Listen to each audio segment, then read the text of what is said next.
kembali lagi di Livestock Talks, Livestock and Agricultural Talks. Bersama saya, Sarah dari Agribisnis Angkatan 2022 yang akan menemani Kauni selama beberapa menit ke depan. Nah, gimana nih sebelumnya aku mau tanya kabar-kabar dulu para Kauni ya. Gimana nih kabar para Kauni setelah perkuliahan di semester ganjil? Pasti seru kan ya, dengar-dengar udah pasti banyak yang lagi mulai coba cari pengalaman baru dari magang, organisasi, terus maba-maba juga lagi mulai menjelajahi destinasi di Semarang dan punya teman-teman baru yang pastinya itu menjadi salah satu produktivitas selama di Tembalang ataupun di Semarang. Nah, di Live Tour Talks kali ini, kita bakalan kedatangan tamu yang spesial dan eye-catching banget di Fakultas Peternakan dan Pertanian Universitas Diponegoro. Kalian udah pasti tahu sih siapa bintang tamu yang super kece dan keren ini. Nah, yaitu bintang tamu kali ini adalah Bapak Insinyur Kustopo Budiharjo MP sebagai Ketua Prodi Agribisnis Fakultas Peternakan dan Pertanian Universitas Diponegoro. Halo Bapak. Ya, Selamat siang Bapak. selamat siang Mbak. Ya, Gimana nih Bapak kabarnya? alhamdulillah baik, sehat. Alhamdulillah. Nah, ngomong-ngomong, kesibukan sekarang lagi ada apa nih Pak? Ya, ini kan lagi perkuliahan baru ya, sibuk ngajar lah, Sibuk. sibuk ngajar. Kemudian kita juga kan ada program studi baru di kita ya, di Iya. Agribisnis Bertan ya, sibuk wirawiri di sana Mbak. Ya, Oh, sibuk banget ya. iya, Jadi agribisnis sekarang ada dua ya Pak ya, di iya, Tembalang dan juga di Tembalang. iya. Nice information ya guys. Jadi agribisnis di Undip sekarang udah ada di Batang dan juga ada di Tembalang, Semarang. Nah, mungkin di sini para kauni udah penasaran nih. Saya sama Pak Kustopo itu mau bahas apa sih di podcast Cliff Tour Talks kali ini.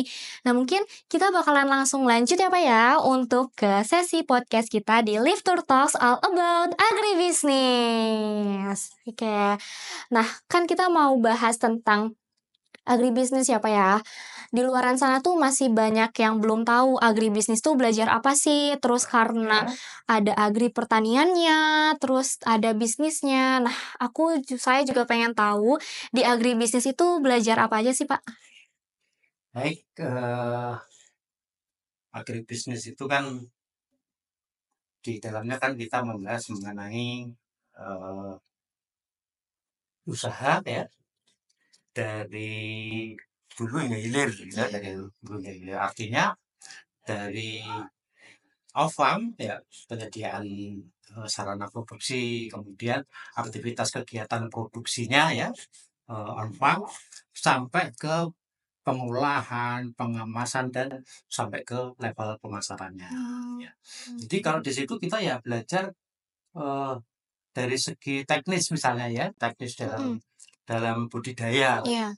baik itu budidaya ternak maupun budidaya di bidang pertanian, itu diajarkan di mata kuliah kita.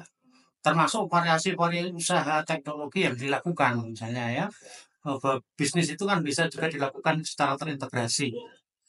Eh, Petani juga ya, misalnya di situ sambil ikan ya, atau misalnya contohnya di kelapa sawit ya, di kelapa sawit juga dengan kegiatan misalnya sapi perah atau sapi potong yang ada di sana. Termasuk nanti kita juga belajar berbagai hal tentang bagaimana pengolahan produknya, ya, kemudian sampai pada pemasaran.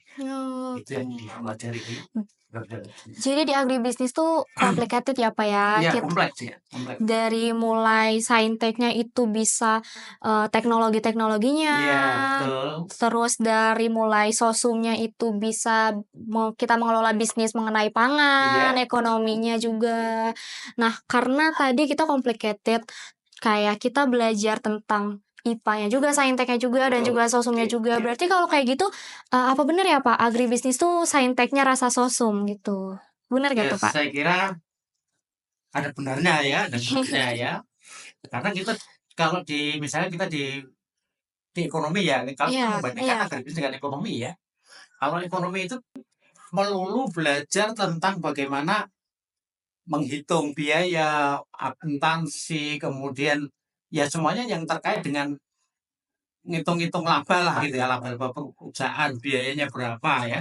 Tetapi mereka tidak diajarkan bagaimana membudidayakan usaha. Ah. Nah, kelebihan kita adalah selain belajar seperti apa yang diajarkan di ekonomi misalnya ya, bagaimana menghitung laba, biaya, eee, dan sebagainya, kita juga diajari bagaimana kita memproduksi. Mmm. Ya, dari segi teknisnya ya, budidayanya itu diajarkan semua, baik di bidang peternakan maupun pertanian. Kenapa ya, Pak? Baik di bidang peternakan maupun Ah. pertanian itu diajarkan.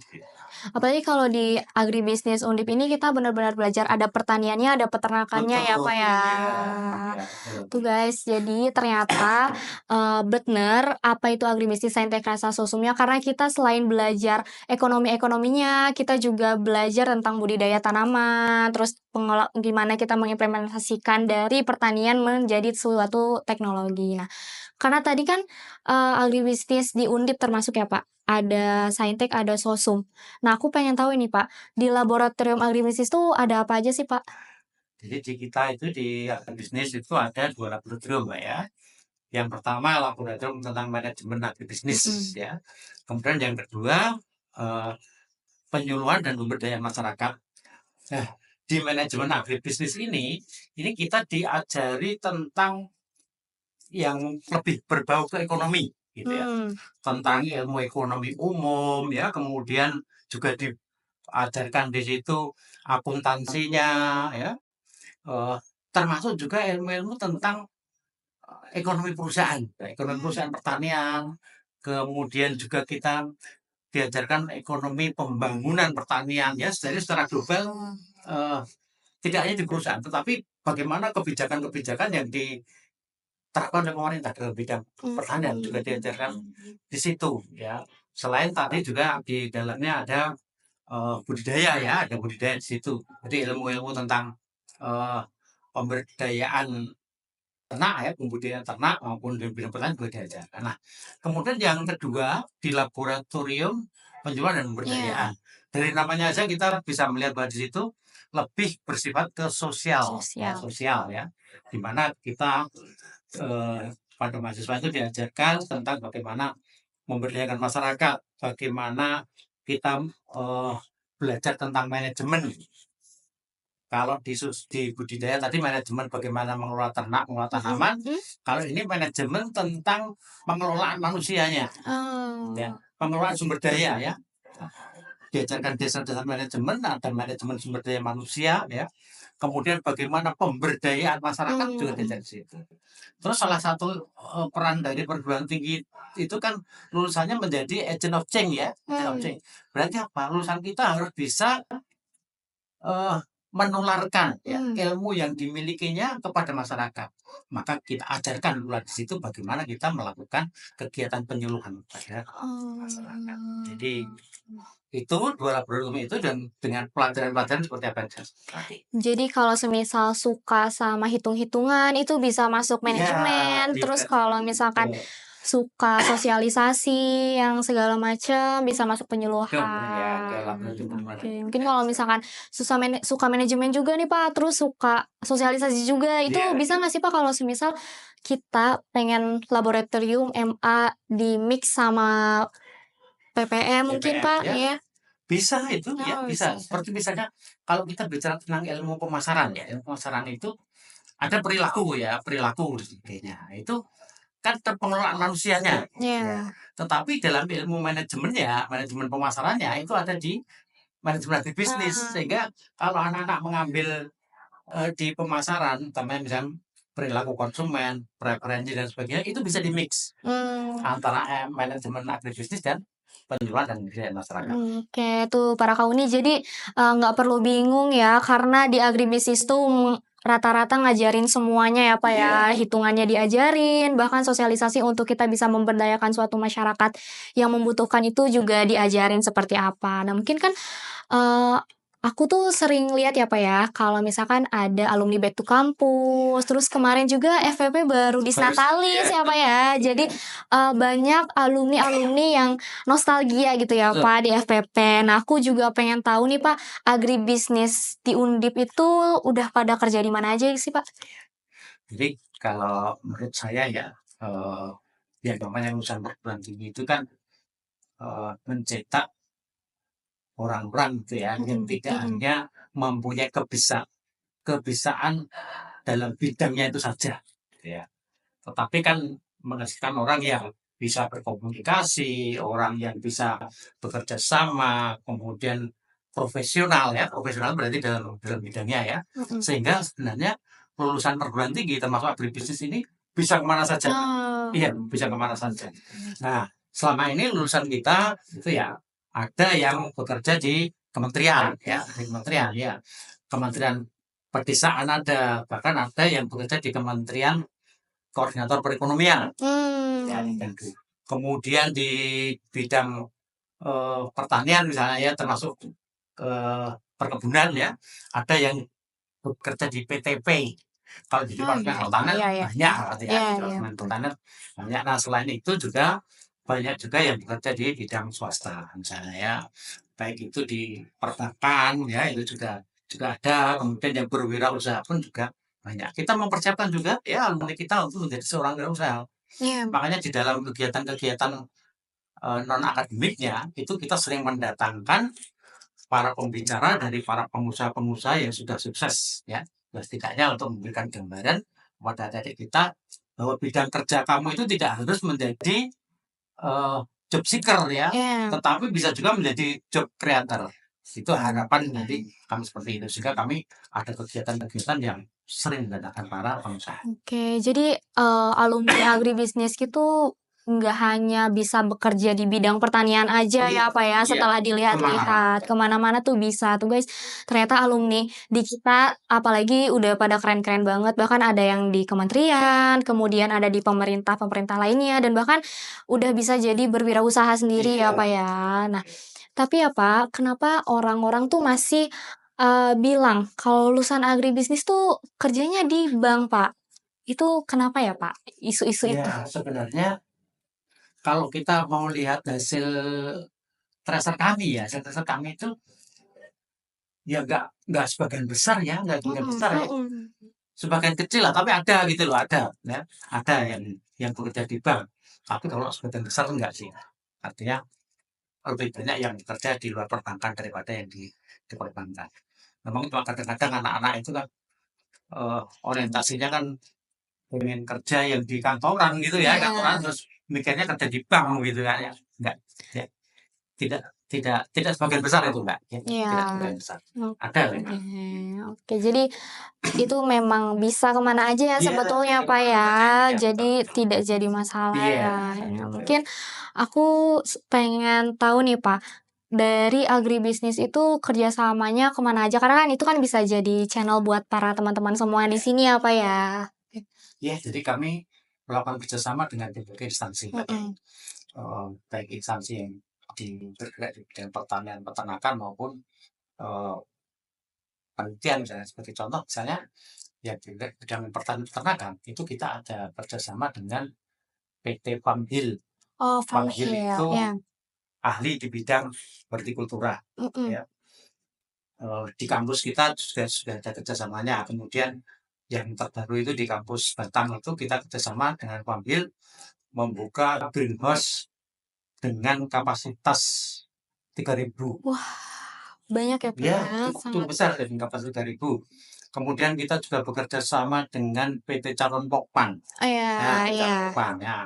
Yang dengan Calon Pokpan ini kerjasamanya sudah luar biasa ya. mhm, Kalau ada di mahasiswa bisnis melihat kita ada Freshmart ya. iya iya Freshmart iya, itu kan termasuk salah satu bentuk kerjasama kita untuk melatih adik-adik kita mmm, dalam bisnis retail gitu ya.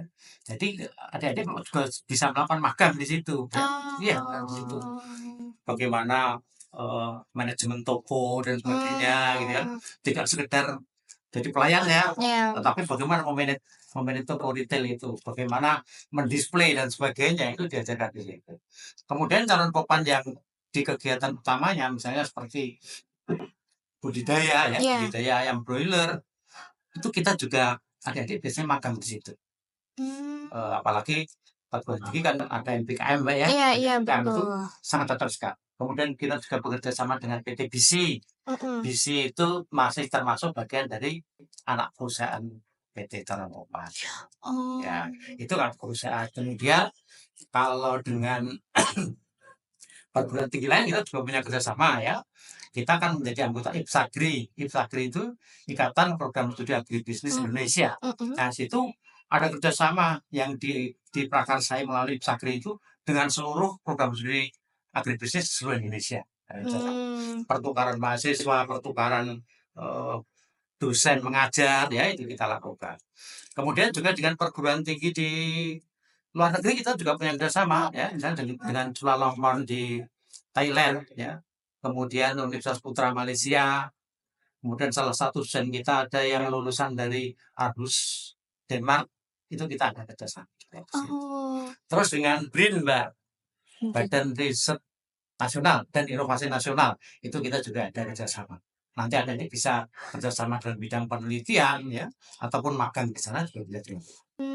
Jadi banyak ya, Pak, ya, nggak hanya di dalam negeri aja gitu ya, Iya, bahkan di luar negeri. Nah, saya sedikit tertarik nih ya, Pak, ya, terkait, kerjasama di luar negeri. iya. Itu kalau semisal saya mau nih, Pak, coba untuk daftar gitu di salah satu, itu kerjasamanya di perusahaan atau di kampus universitas lagi ya, Pak? Kalau kerjasama dengan perguruan tinggi luar negeri biasanya kita kerjasama di bidang penelitian ya. Penelitian. Termasuk juga sebenarnya di kita kan ada fasilitas pertukaran mahasiswa di luar negeri itu ada juga ya. Iya. Ada juga eh, termasuk summer course misalnya ya. Summer Mhm. course itu malah kita kerjasama dengan Taiwan, Mbak. Iya, Taiwan. beberapa mahasiswa kita mengikuti kegiatan itu ya. Ada 2 atau 4 orang ya, sekitar 2 atau 4 orang yang melakukan kegiatan summer course ke sana. Iya, Mmm. ke Taiwan Ke ya. Taiwan Iya, ya, Pak, ya? selama 1 bulan kalau tidak salah, 1 1 bulan. bulan. Itu Di sana. kegiatannya sama seperti perkuliahan Iya biasa? iya, perkuliahan, Oh. pengenalan budaya dan sebagainya juga di sana. Dan mereka juga datang ke kita gitu loh. Iya iya iya Iya iya. Jadi kerjasamanya tuh nggak hanya kerjasama di bidang pekerjaan ya, Pak, iya, ya, tapi betul. bisa juga kerjasama di bidang akademiknya, terus juga sharing-sharing ya, Pak, ya, di sana itu seperti Iya apa, gitu. Nah, mungkin ya, Pak, ya, kan tadi kita udah banyak banget nih, tanya-tanya tentang agribisnis itu bagaimana, seperti apa nih. Aku pengen sedikit tahu ya, Pak, ya. Kalau dari POV dosen ya, Pak, ya, termasuk dari Bapak nih, iya. karakteristik mahasiswa yang gimana sih yang Bapak suka gitu? Ya, mahasiswa itu logikanya kan dia, eee, harus pinter lah gitu ya. Ya, kalau sudah keterima dari perguruan tinggi, ya itu pinter di situ ya, habis itu masuk pinter ya. Kemudian yang kedua, sebagai mahasiswa itu harusnya tidak hanya berorientasi pada cepat lulus, Mas, tetapi kami berharap sekali bahwa mahasiswa itu yang di perguruan tinggi, ya pinter, cepat lulus, ya ikut berorganisasi. Mmm. Karena realitanya ya, ketika mahasiswa lulus kemudian dia ingin mencari kerja gitu ya, itu mereka yang punya bekal dari organisasi itu paling tidak mereka punya soft skill yang lebih bagus Mhm. dan perusahaan akan lebih suka pada yang seperti itu. Artinya kan orang pintar itu kan nggak boleh diam ya, orang pintar kalau pendiam bagaimana dia mau mentransfer ilmu. Mmm. Orang pintar itu juga harus bisa ngomong, makanya ikut organisasi itu menurut saya sangat penting sekali dibutuhkan oleh mahasiswa agribisnis karena di Iya situ iya. diajari bagaimana dia bekerja sama, bagaimana dia mempunyai jiwa kepemimpinan ya, itu penting sekali untuk bekal dia. Kemudian kalau di dalam perkuliahan ya, mahasiswa yang aktif lah, ketika dosen bertanya, ya dia menjawab gitu ya. Kemudian dia juga sering mengatakan apa, bertanya kepada dosen dan sebagainya. Itu saya kira mahasiswa tipe demikian mungkin hampir setiap dosen kriterianya sama lah, Iya. menginginkan mahasiswa yang Tapi selama, di perkuliahan ini nih, Pak, Bapak nemuin hal-hal yang unik gak sih, Pak, dari mahasiswa-mahasiswa selama ini? ya banyak ya, banyak ya. Contohnya nih, Pak, boleh nih dikasih tahu sama para kauni, contohnya seperti apa? Ya, ya mahasiswa yang unik itu yang gimana ya, kadang-kadang itu ada mahasiswa yang setiap kali kuliah itu absennya selalu sakit. Selalu sakit? Iya, selalu sakit. Jadi dia dia kayaknya punya apa ini, punya surat keterangan sakit banyak gitu, dokter banyak sekali ya, gitu ya. Ya itu kan masalah yang jangan dicontoh lah, Iya. seperti itu. Kemudian juga ada kelucuan-kelucuan lagi, misalnya mahasiswa terkesan mengatur sama dosen. Ya, maksudnya contohnya seperti ini misalnya. Dia mengajak janjian kepada dosen. Iya, iya betul. Pak, saya pengen ketemu, misalnya ya. Kemudian kan dosennya belum tentu ada di tempat ya. Iya Nah, betul. dosennya misalnya saya lagi ada di luar ya, di luar kampus ya. Terus dia ngechat lagi gitu. Pak, tolong nanti kalau Bapak sudah di kampus kabari saya ya. Ya. Itu termasuk lucu gitu ya. Artinya kan mahasiswa tetap harus pakai apa ya, sopan santun lah ya. Iya, iya. Maksudnya ya tidak harus memerintah dosen untuk bisa. Kalau zaman saya dulu, ya mahasiswa ketika bertanya Pak mau saya ketemu ya nunggu sampai dosennya ada waktu bisa ketemu, jangan seperti itu. Tidak mendikte dosen untuk apa janjian ketemu. Jadi banyak banget ya Pak. Iya, kalau mau di-reading satu persatu banyak sekali. Paling nanti kita bahas sesi mahasiswa-mahasiswa di next episode ya gimana nih para kahuni. Nah mungkin tadi juga Bapaknya nyeritain POV karakteristiknya itu harus seperti apa. Ternyata menurut Bapaknya itu untuk bisa bergabung di organisasi apa ya. Karena bisa melatih kepribadian diri kita juga ya Pak. Terus juga kalau di kelas tuh harus aktif guys tuh. Jadi kalau misalkan pengen dapat nilai A nih dari Bapaknya nilainya bagus, berarti harus sesuai dengan karakteristik yang Pak Kustopo suka. Apalagi sekarang kan penilaiannya yang aktif partisipasi mahasiswa itu punya peran nilai 50% loh. Lebih tinggi apa ya? Lebih tinggi daripada ujian-ujian 50%. Tapi untuk sekarang ini kan maba-maba ya Pak ya. Bapak gimana nih Pak kesan ketika mengajar maba baru? Kalau ada yang baru ini ya, dia memang masih perlu ditingkatkan untuk keberanian tetap berpartisipasi untuk ngomong dan sebagainya. Karena seringkali ketika kita melontarkan pertanyaan-pertanyaan itu pada diem aja. Paling hanya satu dua yang berani menjawab. Harus ditingkatkan. Ya mungkin makanya kan perlunya ada tadi kegiatan di mahasiswa itu kan ada LKM MPD ya. Iya betul. Penting itu ya. Iya penting ya. Ada ini gak Pak? Karena kan saya 2022 ya Pak ya, udah semester 5 gitu. Ada nggak sih Pak, saya pengen tahu perbedaan ngajar dari anak maba terus ngajar ke anak semester 5 gitu Pak. Vibes-nya gimana Pak? Ya hampir sama. Hampir sama ternyata. Hampir sama kok, iya hampir sama. Ya perlu ditingkatkan partisipasi mahasiswa ya, untuk berani bertanya dan berani menjawab. Berani bertanya dan berani menjawab ya Pak ya. Intinya kita harus sebagai mahasiswa harus berani ya Pak ya mengutarakan semua pendapat kita dan jawaban semuanya. Menunjukkan saya bisa tidak bisa kalau tidak menyampaikan misalnya mahasiswa ya. Kalau tidak menyampaikan ngomong kan orang bisa melihat menilai ya. Betul nih. Mungkin ini jadi salah satu pertanyaan terakhir ya Pak ya setelah kita berbincang banyak mengenai agribisnis, terus juga karakteristik mahasiswa seperti apa yang Bapak sukai dan POV-nya. Nah mungkin nih Pak, Bapak mau nunjuk dosen agribisnis siapa nih Pak untuk di Lifter Talk selanjutnya nih Pak? Kalau saya ya mungkin Pak Kadung lah ya. Oh, Pak Kadung ya Pak ya? Ya, Pak Kadung itu ya ngenomi ya, artinya dia pasti bisa menjiwai model-model perilaku Gen Z ya, itu. Kemudian beliau juga kebetulan dia punya banyak ilmu tentang kepenulisan ya. Kemudian juga dia menjadi beberapa kali berbicara di beberapa event. Saya kira penting Pak Hadi ya. Gitu.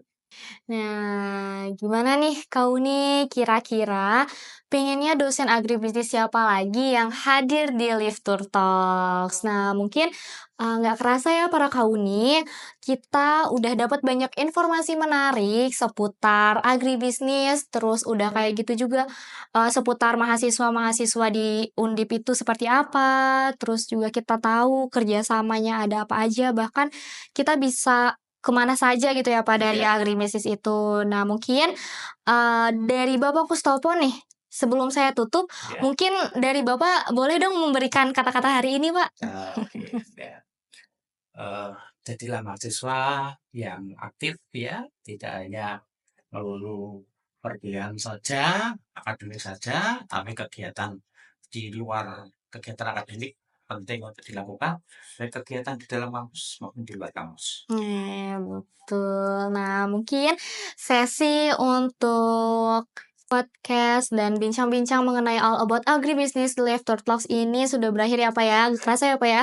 Dari tadi kita banyak ngobrol banget, mungkin kita bakalan ngobrol lagi di sesi episode Ya, selanjutnya. Nah, baik, terima kasih kepada Bapak Kustopo yang telah berbagi informasi mengenai kuliah di Prodi Agribisnis. Nah, semoga informasi yang diberikan dapat bermanfaat bagi para pendengar Lifter Talks ya para kauni. Nah, mungkin saya Sarah, mohon maaf apabila selama berlangsungnya podcast ada perkataan yang tidak berkenan. Terima kasih and see you on the next edition of Lifter Talks.